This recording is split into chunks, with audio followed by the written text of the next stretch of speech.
Welcome to episode 111 of the monthly Shared Security Show. And I am joined with Mr. Famous, Mr. Infamous, Scott Wright. Yes. Up in Ottawa. Yeah. Hi. Hi, Tom. Hi, everybody. Great to be here. Yes. And welcome back to episode 111. Seems like a lot. Yeah. Well, it is a lot, Scott. When you get into the hundreds, that is, it's been a lot of episodes that we. Yeah. Plus, you've done 100 or more weekly ones, right? So. Yeah. Yep.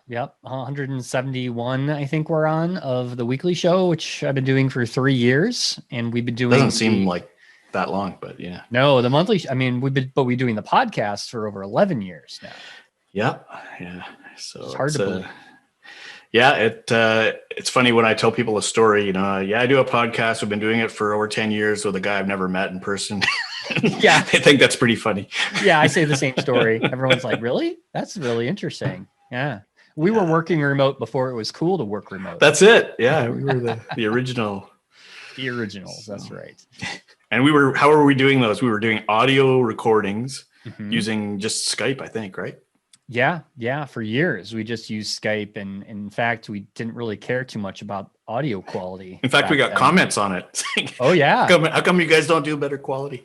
Yeah. We did because, we were like, I was speaking through a, computer microphone on my laptop and, iPhone earbuds. And we just kind of rolled with it. And then over the years, we're like, maybe we should just invest some time into audio. Yeah, I mean, and even video wasn't that long ago, right? That we started. I guess when you started doing the weekly one, you did. Yeah, just a couple of years ago, we started the YouTube channel. So yeah, awesome. So and you dragged me along, kicking and screaming. So now I got my own YouTube channel for Click Armor and doing more Can I Be Fished episodes and things like that. So that's right. Now you can have your channel deleted too. Yeah, I'm not a bad boy, Tom. Gotta careful. If you hit those YouTube algorithms, you could be next. It could be anything, That's right. Yeah. I got a panicked email from somebody last week saying, my Instagram account's been blocked. What do I do? Pray to the Instagram gods that That's they will it. give you your account all back. You can do. Yeah. So we're here to talk about cryptocurrency. Yeah, new topic. We haven't really talked that much about it before, so it's I'm looking forward to it. And I did a bit of I think I heard a comment from somebody about I'd like to learn more about it. I thought, well, I should learn more about it. So I started looking at a couple of articles, and there are a lot of different security angles to cover in cryptocurrency. So it's not just deep crypto stuff. That's right. So I guess I have to ask, Scott, are you dabbling in the cryptocurrency market, like trading and things? No. Okay. Not at all. Not that I didn't want to. I kind of always thought it'd be cool to have some Bitcoin, but the amount of time and effort it would take me to figure out how to do it kind of deterred me.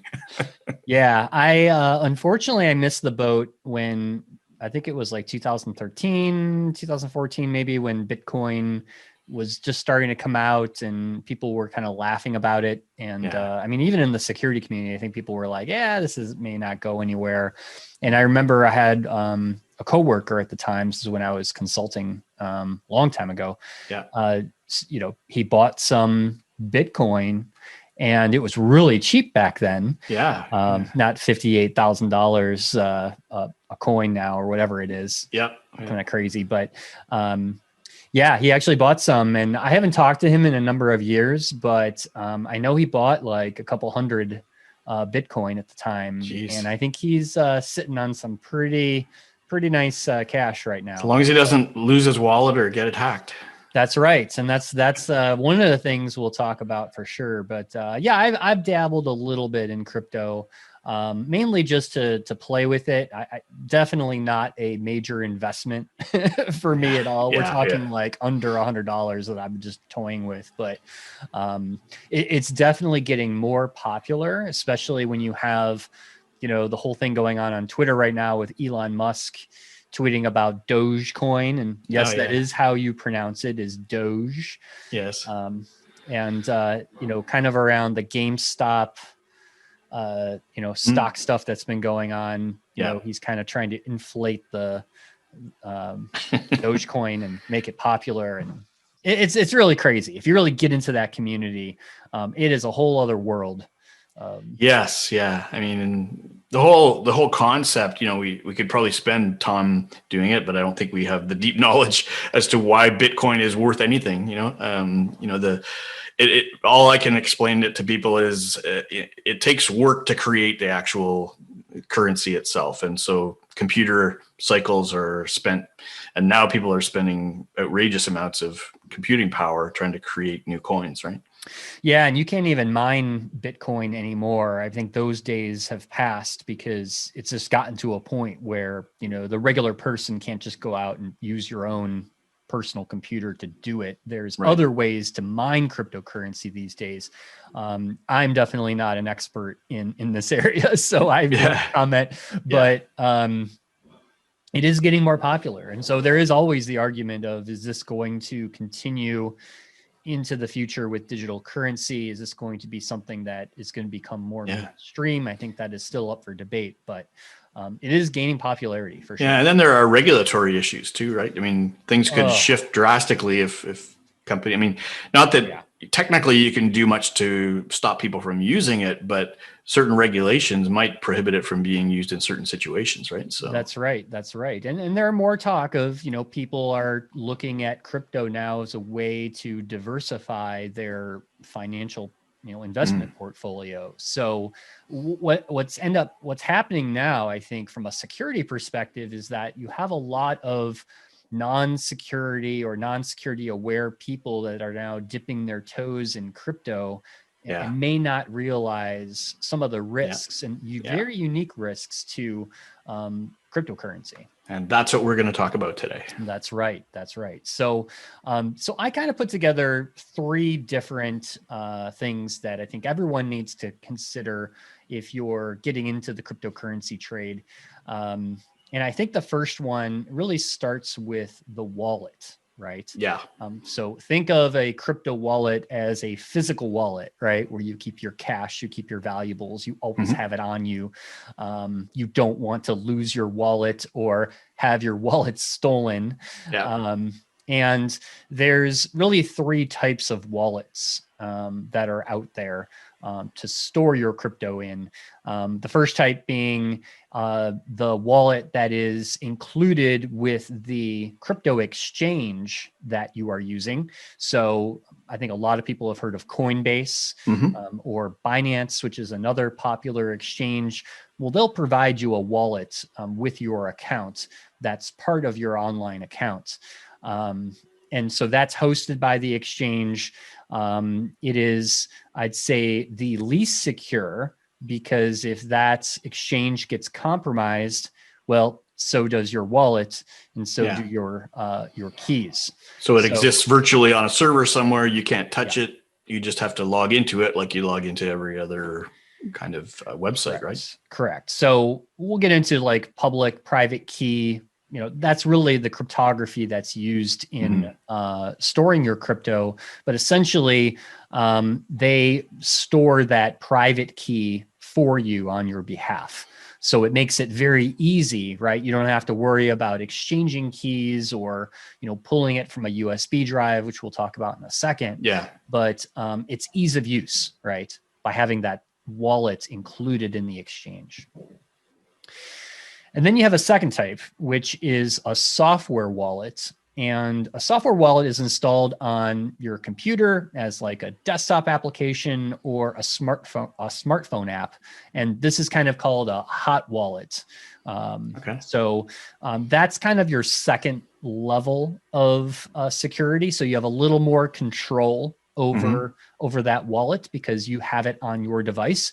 But like we talk about mobile devices all the time, you are now dependent on the security of the physical device. So if you lose your phone and you have your crypto wallet on it, how well have you secured your phone? So your authentication, your passcode to the phone, that kind of thing. So you kind of have to rely on other security controls.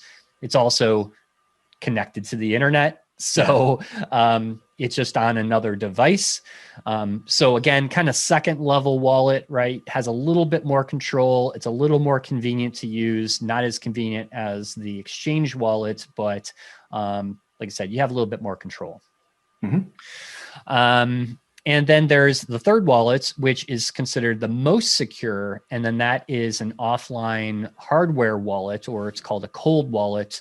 And you can, and this is typically like a USB drive, right? Yep. So your keys are on the drive. You have plug that into your computer when you want to move funds into, say, your online wallet, and then you pull it out and you disconnect it, and it's physically not connected at all to the internet. Right. That is the most secure, but also the most inconvenient, right?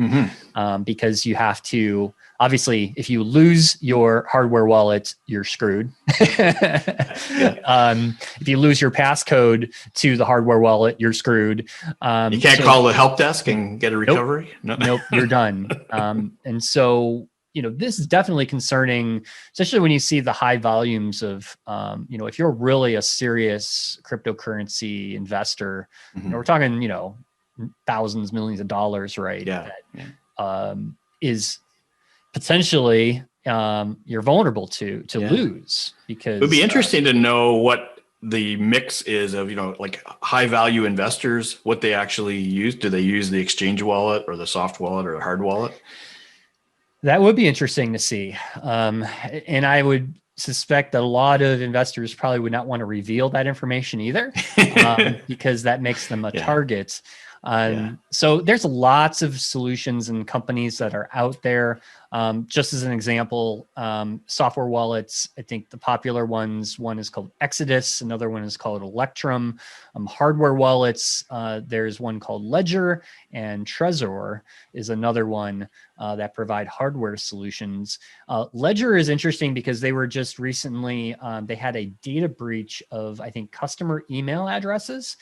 And what happened was criminals got a hold of that list and started targeting Ledger's customers with phishing emails in order to compromise their crypto. So interesting. Yeah, you got to be careful with that. It's inevitable.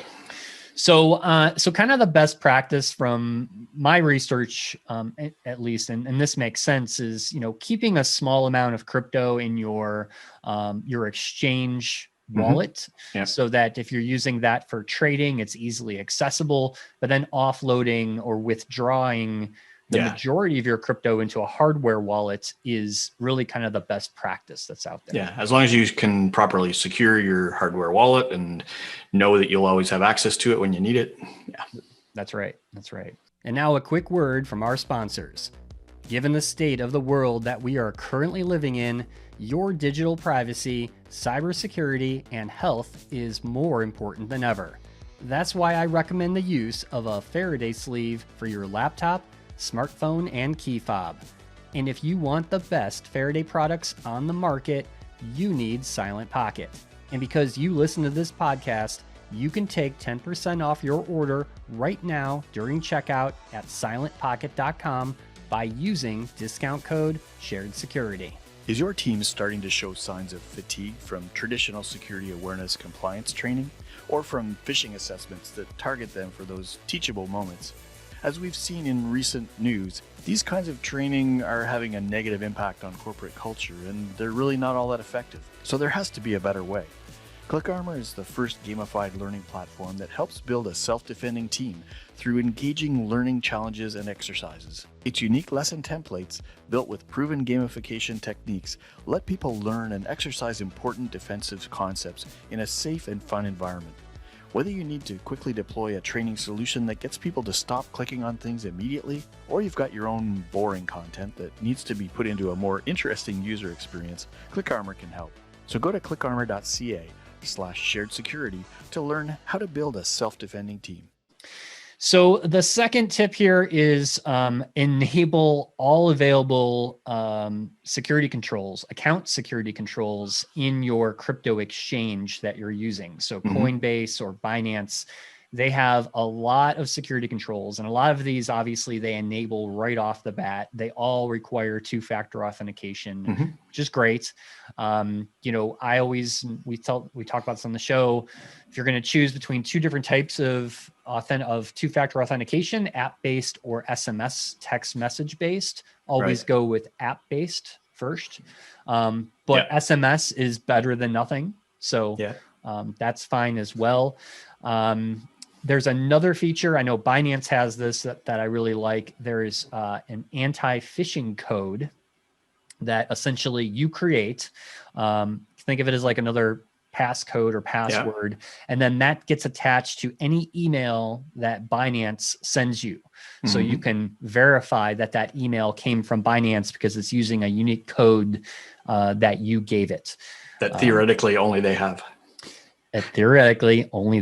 Right. Again, just another layer, which is nice, because we'll get into phishing attacks around crypto, and those are extremely prevalent right now. And then the last tip is around withdrawal whitelisting. So only allow withdrawals from a single address that you control, right? By default, you can pretty much put any type of address in there that you want to send your crypto to, but you can specify only one which you control. So if your account did get compromised, you know, that's another layer of security that you can add. The other thing I will note too is, you know, everything else applies around basic account security, unique, complex password, use a password manager. You know, don't share your password. Don't, you know, no password sharing, none of that, right? Yeah. Good. That's great. And then the last here is around just being aware of all the different types of crypto scams that are out there. Specifically, there's something called ICO scams, which are, that ICO stands for initial coin offerings. So much like on the stock market world, when a company goes, you know, says they're going public, this is a little bit different. This is, you know, an initial offering that you can invest your crypto into. And there have been tons of these fake companies that get spun up, asking you to invest coin into, and they are essentially just stealing your money at the end of the day. And there's been some big ones over the years. If you ever watch the Silicon Valley series, they went through that phase, having their own initial coin offering. Right. Social media scams. This has been in the news. I know last year, do you remember when all those Twitter accounts of famous people got hacked, and then they were hacked with a Bitcoin address of, hey, if you match this amount or you send me this amount of Bitcoin, you know, I'll donate it to whatever. These always are happening. And they're really around impersonation attacks, where someone is stealing a famous account or impersonating a celebrity or someone famous, and then using their influence, right, to convince people to do stuff. That's right. But there's all kind, you know, the same social media scams apply to click this link, submit your, you know, send me Bitcoin. All those things are are out there. And then there's our favorite social engineering scams, right? Which includes phishing. And mainly the phishing is around phishing for online wallets. So, you know, sites that get spun up that look like Binance or Coinbase, scamming you into either, you know, putting in your authentication information, or, you know, scamming you into sending them Bitcoin and withdrawing it and sending it to another wallet. I mean, there's tons of these scams out there. So, and these usually start through a phishing email. Yeah.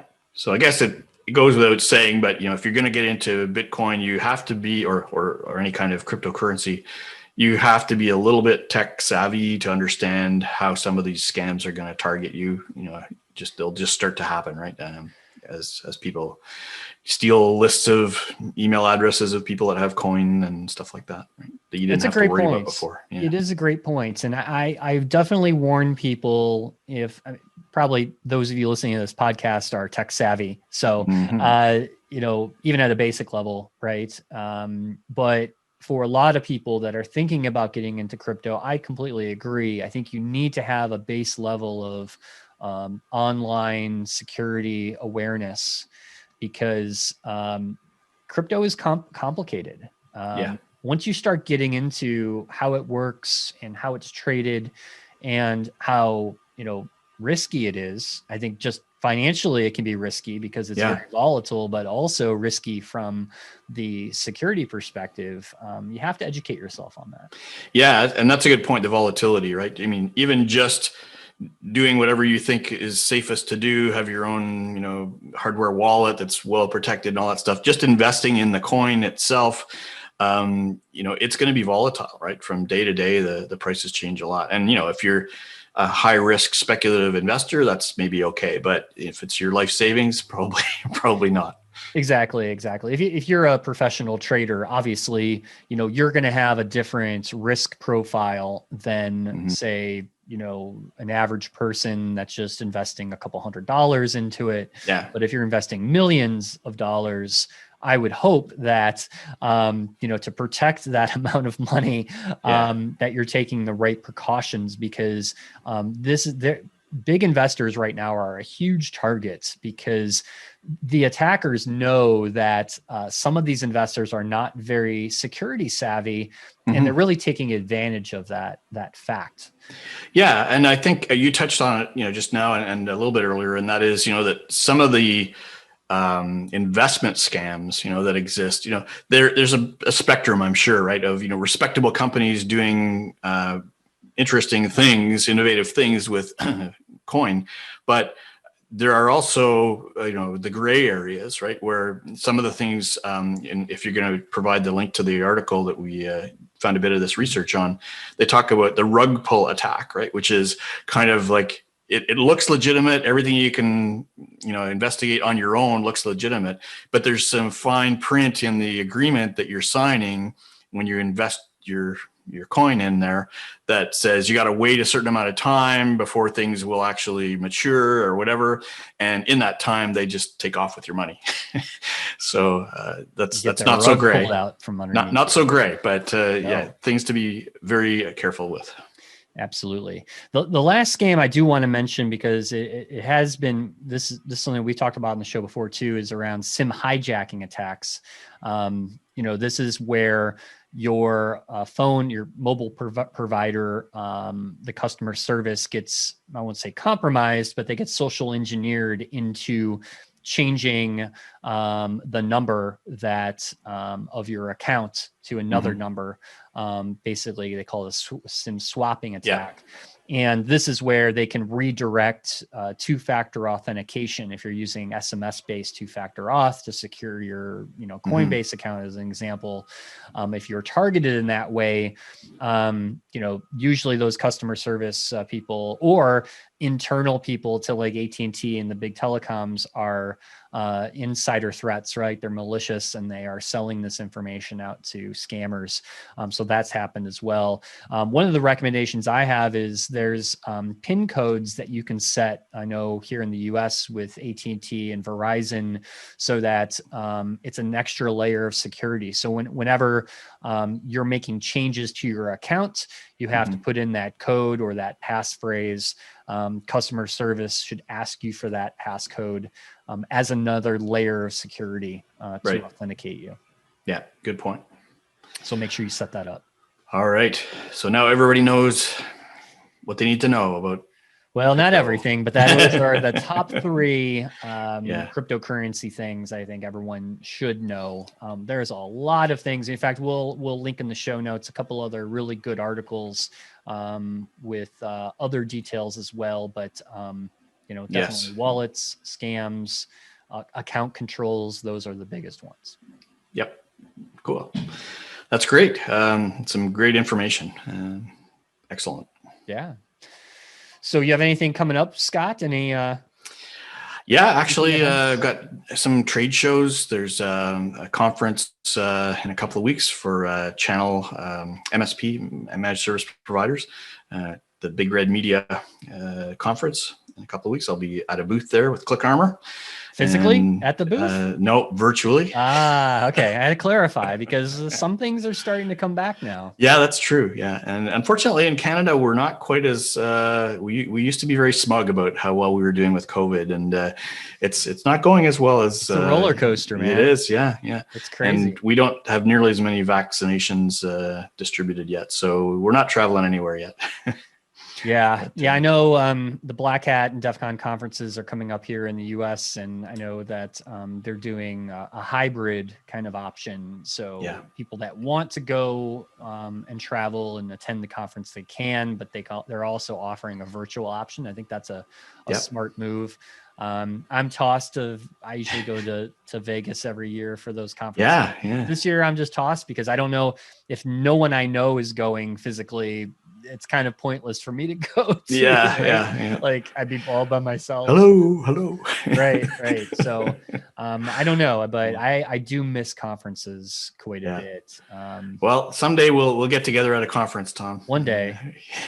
After pandemic and everything. Yeah. That's right. But good. Cool. Yep. And just other stuff with Click Armor. We're bringing out some new products soon. There's the CMMC. Maybe we could talk about that sometime. The Cyber Maturity Model. Yep. Cyber Maturity Model certification, which applies to at least all businesses in the government supply chain, I think, if not more. And so we're providing some awareness training that will comply with there's 3 or 4 main control areas in there for awareness. And eventually we'll be getting into diversity, equality, and inclusion, all the kinds of training that nobody likes to take, we'll be gamifying. And so that's great. Forward to working really with people on good those to hear things. that you're moving into that. That's awesome. Yeah. So welcome to hear from anybody who wants to talk about that stuff. Nice. All right. I should probably say things coming up for me. So I know that I did a webinar just a month ago on DevSecOps and pen testing. I'm doing another webinar here in June, continuing that conversation, but this is more about applying DevSecOps in your organization. So if that is something of interest, we'll link that here in the show notes as well. Check our Twitter for updates on that. That's cool. All right. And I think that probably wraps up a month's worth of content. A whole month in 20, 30 minutes. But but do tune into Tom's weekly show. Sometimes I'm there too, but it's a weekly cornucopia of security news. Every week is different because we have Kevin one week and Scott the other, and you get a lot of different opinions about things. It's almost time to have us both back again. We will do that. I think it's time. Time for another battle. Yeah. All right. All right, all. Well, thanks everyone for listening, and we'll talk to you next time.